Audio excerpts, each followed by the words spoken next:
अपने सपने में भी शायद आप इतने सारे नोटों की कल्पना नहीं करते होंगे। इतना पैसा कमाने में भारत के एक औसत व्यक्ति को 12,250 वर्ष लग जाएंगे। तो आप सोच सकते हैं ये इतना पैसा है कि भारत का अगर एक औसत व्यक्ति इतना पैसा कमाने के बारे में सोचे तो उसे शायद सैकड़ों हजारों जन्म लेने पड़ेंगे, तब जाकर इतना पैसा कमाएंगे।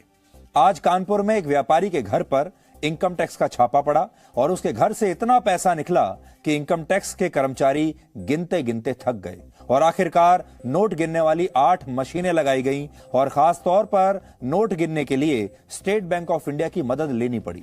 यह भारत के उन ईमानदार लोगों के साथ एक बहुत ही भद्दा मजाक है जो अमीर बनने के लिए बेईमानी का रास्ता नहीं अपनाते।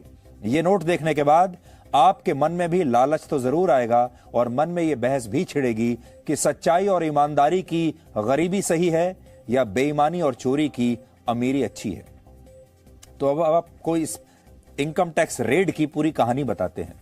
इनकम टैक्स और जीएसटी इंटेलिजेंस विभाग ने यह छापेमारी टैक्स चोरी से जुड़े एक मामले में की है और इस खबर को लेकर अभी लोगों के बीच भी काफी कंफ्यूजन है, इसलिए आपको सरल भाषा में पूरा मामला समझाएंगे। शुरू करते हैं इसी घर से जहां 150 करोड़ रुपए कैश छिपाकर रखा हुआ था। यह घर कानपुर के एक कारोबारी पीयूष जैन का है, जिनकी इत्र बनाने की एक फैक्ट्री है। इसके अलावा वो एक परफ्यूमरी यानी सुगंधित कंपाउंड भी बनाते हैं, जिसका इस्तेमाल पान मसाला बनाने के लिए किया जाता है और यह पूरा मामला पान मसाला बनाने वाली एक कंपनी से ही जुड़ा हुआ है।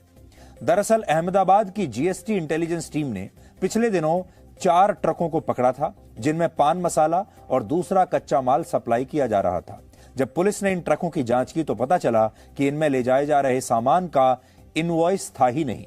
इनवॉइस को आम भाषा में आप पक्का बिल भी कहते हैं, जिसके लिए ट्रांसपोर्ट किए जा रहे सामान पर आपको जीएसटी चुकाना होता है। यानी ये सामान बिना सरकार को टैक्स चुकाए सप्लाई किया जा रहा था, टैक्स की चोरी की जा रही थी।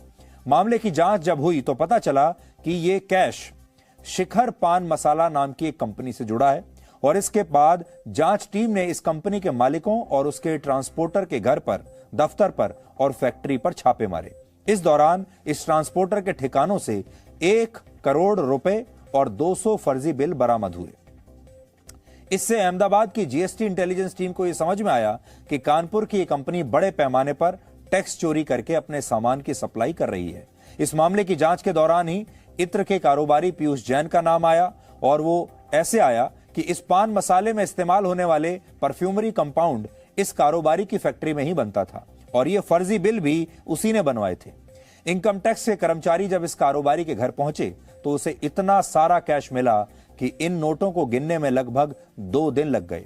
आज बहुत सारे लोग इस खबर को लेकर बहुत हैरानी जता रहे हैं, लेकिन हमें लगता है कि यह खबर भारत के उन ईमानदार लोगों के साथ एक बहुत ही भद्दा मजाक है जो अमीर बनने के लिए ईमानदारी का रास्ता कभी छोड़ते नहीं हैं।